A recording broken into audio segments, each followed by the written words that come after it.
Wala rabbi shrah li sadri wa yassir li amri wahlul 'uqdatam min lisani yafqahu qawli amma ba'du.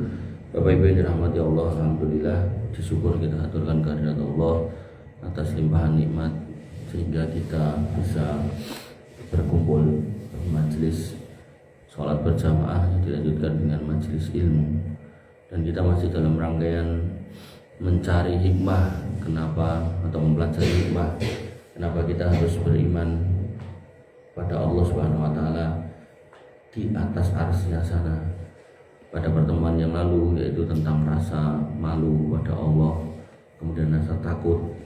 Maka pada pertemuan yang hari ini yaitu ada satu istilah di dalam agama kita, yaitu mungkin Anda pernah dengar, yaitu muraqabah. Muraqabah itu satu keadaan di mana kita itu merasa diawasi oleh Allah Subhanahu wa taala. Berasal dari kata raqaba yuraqibu raqabatan, yang artinya ar-ri'ayata wal hifdzi wal mulazamati fin nadhr, yang secara bahasa maknanya adalah memperhatikan, menjaga dan mengawasi. Jadi ketika kita merasa atau punya perasaan muraqabah pada Allah, maka kita itu yakin kalau kita itu diperhatikan, yakin kalau kita itu dijaga dan terus diawasi oleh Allah Subhanahu wa taala. Jadi tidak mungkin kita orang beriman itu dijarke, enggak, kita itu digatekke. Nah, tinggal kita itu rumangsa napa mboten nek digatekke kan. Nah, bukti digatekke apa ya? Dikasih nikmat, dikasih bumi, dikasih hujan, bisa ke sawah, bisa kerja gitu kan. Bapak Ibu yang dirahmati Allah Subhanahu wa taala. Kemudian banyak definisinya dari ulama-ulama, tapi secara garis besar ya, definisi itu rangkumannya adalah bahwa ilmu Allah mengetahui segala sesuatu. Kemudian bahwasannya seorang muslim, muraqabah adalah kesadaran hati yang terus menerus bahwa Allah senantiasa melihat kita, mengawasi kita, mengetahui tentang keadaan kita, dan memperhatikan setiap keadaan, perbuatan dan bisikan hati seorang hamba, baik yang nampak maupun sembunyi. Sehingga konsekuensinya adalah kita harus yakin kalau Allah itu mengilmui tentang keadaan kita, dan kita harus yakin bahwa Allah itu melihat perbuatan kita, dan hati kita harus selalu hadir untuk selalu taat kepadanya. Dan kemudian seorang muslim harus selalu senantiasa istiqomah di dalam berkeyakinan, dan kemudian efeknya adalah punya atau munculnya rasa takut dan cinta serta malu pada Allah Subhanahu wa taala.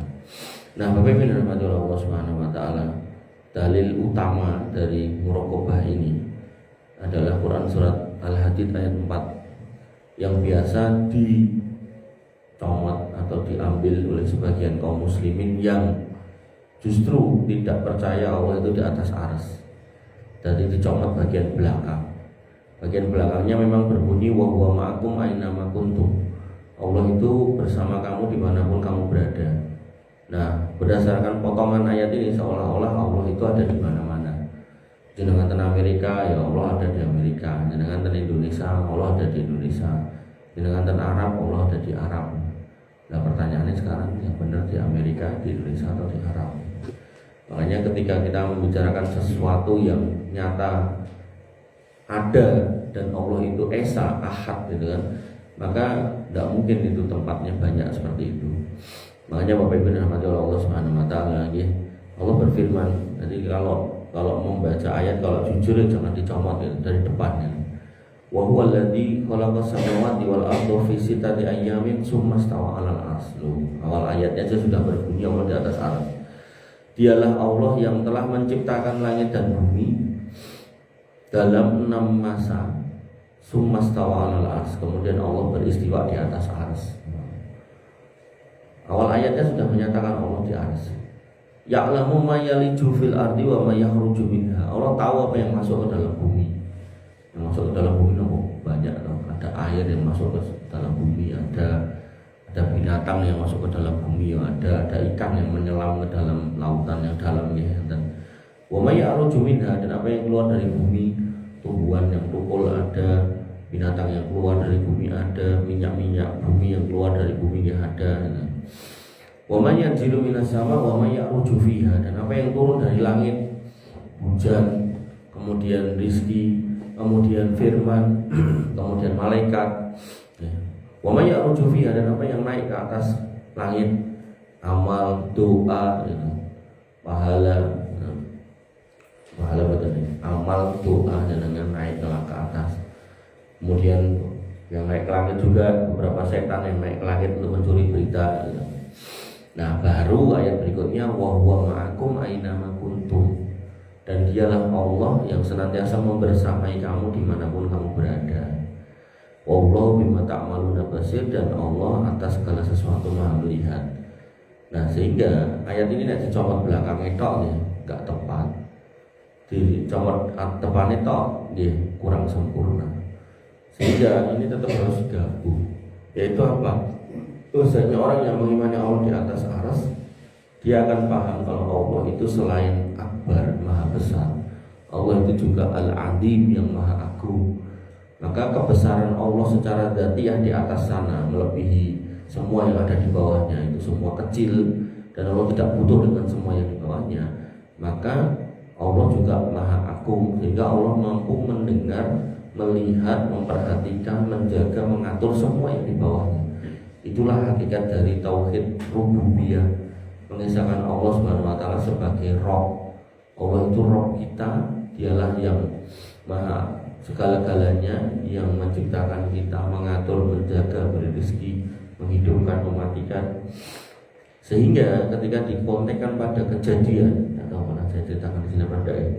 Jadi Nabi Yunus alaihissalam itu ketika ditelan oleh ikan, jadi kan masuk ke dalam perutnya, gelap di dalam perutnya, kemudian masuk ke dalam lautan dalam itu gelap, dan ikan itu juga tinggal di situ siang dan malam, berarti juga dalam kegelapan malam. Maka dalam 3 kegelapan, di dalam waktu 3 hari beliau di situ, beliau mengucapkan la ilaha illa anta subhanaka inni kuntu minadz dzalimin. Terus-terusan itu diucapkan, Allah mendengar walaupun di atas arsy.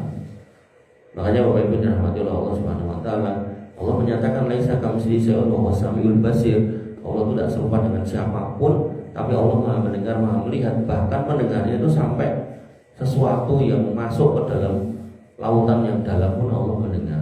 Makanya ketika jenengan enggak ambles bumi, enggak nyemplung laut, nembe tendur kampung mriki, Allah sangat jelas mendengar apa yang jenengan ucapkan. Allah sangat jelas mendengar apa yang jenengan sampaikan, apa yang jenengan minta. Makanya semua itu berpulang kepada keyakinan, keraguan. Keyakinan akan menghasilkan terkabulnya doa, keraguan akan menghasilkan tidak terkabulnya doa.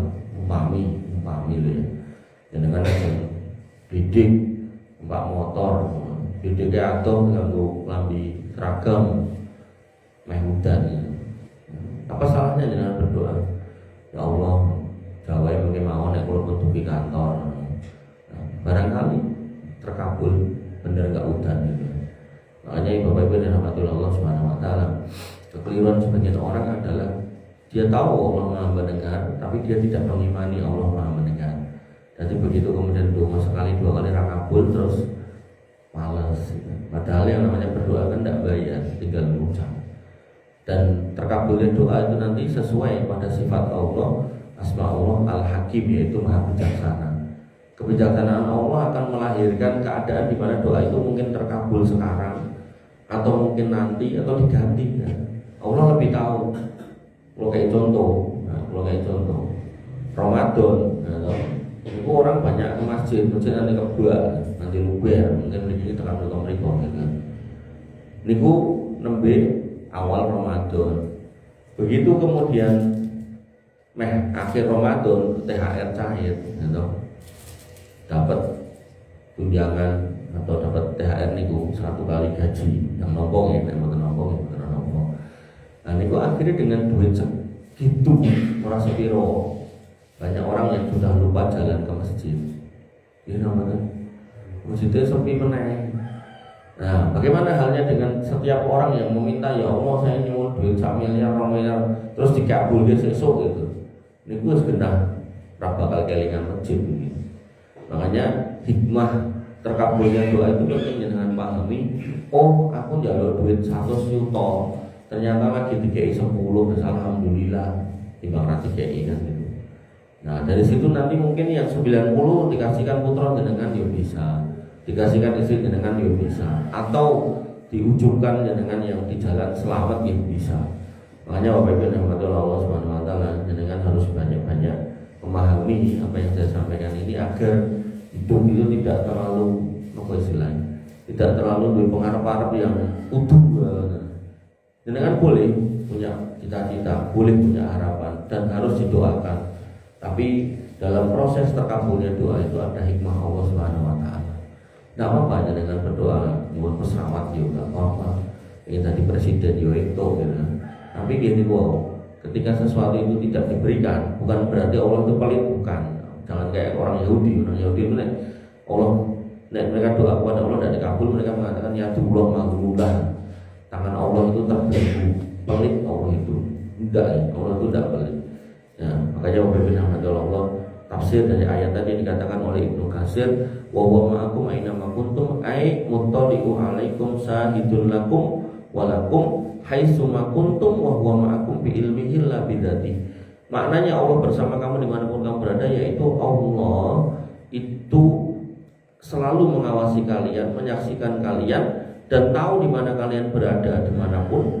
Nah, Allah membersamai kalian dalam ilmunya, bukan dalam zatnya. Itu menurut Ibnu Katsir. Sehingga ketika jenengan mau ngapain aja, orang yang merokok itu pakewo kalau bermaksiat pada Allah. Wah, aku mau nyolong sendal, udah delok Gusti Allah, pakewo. Mau keluar rumah, udah pakewo. Udah ini ya bukan berarti terus rak lamben. Nama bludus atau buatan. Mungkin karena antok orang antok ligo, itu isin. Makanya Nabi Muhammad SAW itu orang yang sangat malu. Jadi nek misal ngelekar dan terus bajunya tersikap dengan piai itu tutup, malu. Dan malu itu bagian dari iman. Dan malu yang terbaik ya malu kepada Allah, bukan kepada manusia. Nah kemudian Imam As-Sa'di mengatakan tentang ayat ini, wa huwa ma'akum aina ma kuntum ay muhitun bikum ilman wa basaran wa sam'an. Bahwasanya Allah bersama dengan mereka, yaitu maksudnya Allah meliputi ilmunya, penglihatannya dan pendengarannya. Jadi Allah mengilmui kita itu di mana, ngapain, tahu. Kemudian Allah juga melihat kita itu di mana dan ngapain, dan mendengar juga. Yara ahwalakum wa yasma'u aqwalakum. Allah melihat keadaanmu semuanya dan Allah mendengar semua ucapanmu. Wa ya'lamu sarairakum wa ma tuhfun. Dan Allah mendengar semua yang samar-samar dari kalian, bisik-bisikmu itu Allah tahu, bahkan yang buat sembunyikan pun Allah tahu. Makanya Allah menegaskan dalam ayat yang lain, wa makar Allah wallahu khairul makirin. Orang-orang yang berbuat makar kepada orang-orang yang beriman itu akan dibalas oleh Allah Subhanahu wa taala. Jadi orang udah berbuat makar itu mesti rapatnya tersembunyi, delik-delik gitu kan. Terus apa istilahnya? Rumongso ora di ngerteni wong, wah genah wong, menang ya genah iku. Nah, berhasil itu. Ini corone kudu ngene. Kayak zaman PKI dulu kan. Itu mereka sudah makar itu dari level pusat sampai bawah. Ada perdana menterinya, ada menterinya, ada anggota dewannya, ada jenderal-jenderalnya, komplit.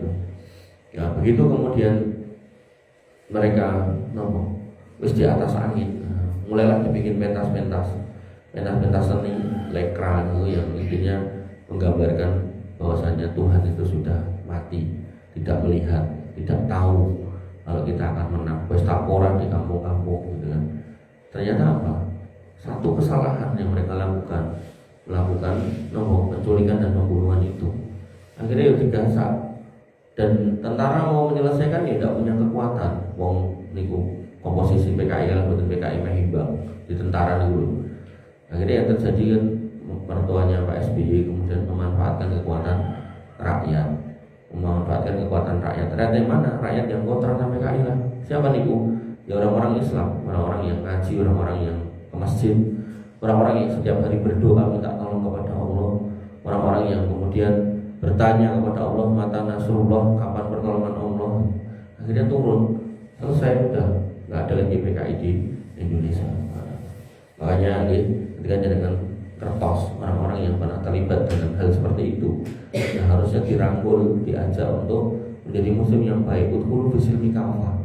Karena umumnya mereka itu nek jadi wong Kristen, yo pilihane yo pilih jadi wong ora beragama.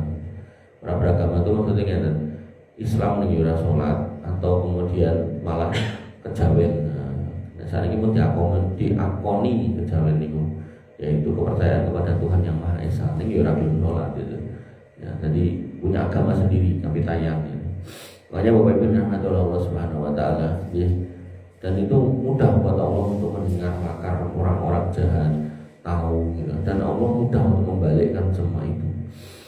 Kalau tambah sekali, Imam Al-Qurtubi menafsirkan ayat tadi, bahwa ma'akum, Allah bersama dengan kalian, ai bi ilmi wal ihatoti, yaitu dia bersama kalian dengan ilmu dan pemahamannya, la bidzati, dengan tidak dengan zatnya, bahwa mustawin ala ars, bahwasanya Allah itu beristiwa di atas ars, wa ma'a khalqihi bi ilmi, dan Allah di sana ya, berpisah dengan makhluknya, tapi Allah membersamai makhluknya dengan ilmunya. Sehingga kesimpulannya ayat tadi itu Al-Hadid ayat 4, satu, adanya ma'iyah Allah bersama dengan kita. Ma'iyah itu kebersamaan, Allah bersama dengan kita, tapi bukan zatnya, ilmunya, kuasanya itu bersama dengan kita. Kemudian yang kedua, bahwasanya ayat ini adalah dalil paling kuat tentang muraqabah, yaitu Allah melihat kita, mengetahui kita, mengawasi kita, bahkan rahasia kita Allah tahu, dan isi hati kita pun kita tahu. Makanya orang-orang munafik itu gagal di dunia sampai di akhirat. Ya umat kayak kemenangan sebentar, tapi Allah sudah pastikan innal munafiqina fi dzarkil asfali minan nar. Orang-orang yang munafik itu akan masuk neraka dan kekal di dalamnya, dan bahkan yang paling bawah. Lah orang munafik itu sinten? Orang yang casingnya kulitnya Islam, tapi nek ngomong ke aku, ngomong ke Islam paling anyel. Sholat gak, sholat setahun. Bahasa-bahasa seperti itu. Atau kalau kemudian nek dijelaskan tentang keadaan kaum muslimin, misalnya terus Palestina, waktu itu dia malah menyalahkan, malah memarahi gitu kan, malah menjelekkan. Kudune dadi wong ya manut karo wong Israel, jenenge Israel ya. Atau Abu Jahal waktu itu. Nah, maka itu ciri-ciri orang-orang munafik. Hati-hati. Artinya kalau kita beriman, ya iman yang benar, jangan kemudian beriman jadi orang munafik. Kemudian yang ketiga, buah dari ayat ini adalah melahirkan rasa takut, rasa malu, ini udah kita bahas. Kemudian mengontrol diri, jangan sampai berbuat kemaksiatan, dan harus melahirkan takwa yang hakiki. Takwa yang hakiki ini pripun? Ya, kita mengikuti perintah Allah dan Rasulnya, ikhlas lillahi ta'ala. Aku sholat itu orang boleh pamrih wong, boleh pahala dari Allah, dah gitu. Aku kerja orang boleh pamrih aku pengen supaya anak bojoku makan sing halal, kuwi perintah Allah sama Rasulnya, udah selesai. Itu yang, kalau itu yang kita bangun dalam diri kita, maka hidup itu nggak punya beban. Tapi nek nuwun pengarep-arepe lem-lemane menungso kesel, sing ngene ku bar ngelem, sing kono gak sida ngelem, geser meneh kene ngelem, kono ra sida ngelem, capek ngikuti niku napa karepe menungso ngoten niku. Bapak-bapak rahmatullah Allah Subhanahu wa taala, dan sebagian ulama punya kalimat indah, al-muraqabatu aslun kulli khair. Bahwasanya muraqabah itu asas dari setiap kebaikan. Orang itu kalau sudah merasa diawasi Allah, niku nek ajeng berbuat baik niku los, mboten kokean pertimbangan, mboten kokean napa ngarep-arep napa-napa. Lho kayak contoh misal wayah salat, nggih. Wayah salat dhuwur asar khususnya lah. Nek maghrib isya niku kemungkinan oke sing ngadan subuh nggih ngoten. Dhuwur asar niku sosok masjid itu jarang sing ngadan. Kok jenengan longgar ten dalem, bener-bener longgar. Mboten ajeng desakan pundi-pundi. Niku nek wis wayah dhuwur asar niku jenengan tanda. Dhuwur asar, aku kudu ning masjid. Mboten sak ngenteni adan. Bahkan jenengan di masjid mboten ana adan, jenengan sing ngadan. Adan Allahu Akbar dan seterusnya sampai selesai. Pun dintosi kaum muslimin sekitar sini. Kok mboten enten sing dugi mangkomat. Lho salat dhewe ndak apa-apa. Wong kita tidak sedang mencari pamrih orang. Tapi nek maghrib isya subuh niku kena nek wong taatan. Itu tangi kalau di masjid mungkin promo sing adan aku sakit namanya hati kita tidak tahu. Tapi dhuwur asar itu banyak orang yang nyai kok tok taatan tak sholat di rumah mangkat ke masjid. Kenapa? Itu setiap langkah jenengan ke masjid itu dikatakan Nabi SAW, kaki kanan itu menghapus dosa, kaki kiri mengangkat derajat atau menambahkan pahala. Lah jenengan yang melangkah niku mang punya rasa merokobah nih, aku kena melangkah ketika ada Gusti Allah, ngerti gitu kan. Makanya Bapak Ibu rahmati Allah, kadang mulai itu yang kajian itu bar isya kan sing cok teng begini kok. Niku nek hujan itu yang masjid putih Jawa kadang pengennya langsung mulih. Tapi ya kula berusaha untuk berangkat terus nang dalan kula mikir iki sangger banku muter ngoten niku. Dan kula ban motor niku lho muter. Wah, ini untuk ganjaran. Gusti Allah gatek iki. Nah, terus pakai ilmu udan niku saat dimana rahmat turun. Nabi niku nek jawab pertama niku medal. Nah, udan silu terus berdoa. Nah, niku waktu mustajab. Nah niki mboten mung udanan silu, memang bener-bener udanan gitu masjid A tekan masjid B tekan mriki ngono to. Maka ya sepanjang jalan kita berdoa. Tinggal hajate napa ngono lho. Hajate anak soleh itu kayak anake, keluarga yang baik itu kayak keluargane, rezeki yang banyak ya itu soal rezeki, mau sakit ya doa soal minta sembuh sepanjang jalan. Kula ngantek iseng kalih kanca kula niku omahe Gelanggu napa pun iki. Kula kan ngitung, bro iki udah kowe ada anak cilik ya. Coba iseng wae ya pokoknya tekan omah. Kowe ndonga Robbi habli minas sholihin. Kuwi ping pira cacahe tekan omah. Sesuk laporan karo aku yo, Mas. Ibu junior. Terus besok cerita, Mas wis tak lakoni untuk pira? 540 pinten ngono. Cuma kae biar kan dununge anak. Nah, niku nek kelingan anak, kelingan simboke Robbana Robbi firli wali walidayya warhamna kama rabbayani. Lah nek numpak mobil berarti ra kodanan, mboten napa bakal nyetir ya nek ndonga. Makanya Bapak Ibu rahmati Allah Subhanahu wa taala, setiap jalan yang jenengan jalan ini kok Allah niku melihat. Nah, orang kalau ngerti, paham niki ayat niki, paham Allah di sana mengawasi, paham Allah Maha tahu, Maha melihat, Maha mendengar. Iku bakalannya hati, mboten aneh-aneh. Mboten aneh-aneh, mbok lewat RRI ora bakal mampir, mbok disincsoti ora bakal mandek gitu. Karena dia tahu niku sing gateke mboten soal menungso nang CCTV Gusti Allah. Kemudian mangkat ning masjid, nggo sendal jepit jebat jiji gitu kan. Mulai Gus, ora kepikiran arep ngejolke ngene sendale tanggane mboten. Pokoknya iki sendalku jebat, mau ora jebat tekan ngene jebat. Yo aku mulai nyeker, sing jebat tak buat mbok tuku neh. Mboten mungkin kepikiran kayak sebagian orang, sendalku jebat, jolku wae. Nah, ndak. Ya. Makanya Bapak Ibu rahmati Allah Subhanahu wa taala, muraqabah ini harus hadir pada diri kita sebagai bentuk hikmah atau konsekuensi dari iman kita. Allah di atas arasnya sana dengan maha agung dan maha kuasanya. Ada yang mau nanya enggak? Enggak ada. Mau nanya enggak? 1, 2, 3. Enggak. Bapak Ibu rahmati Allah Subhanahu wa taala, mungkin ini yang bisa saya sampaikan. Kurang lebihnya saya mohon maaf. Waalaikumsalam. Subhanallah wa bihamdika, la ilaha illa anta, astaghfiruka wa atubu ilaik. Assalamualaikum.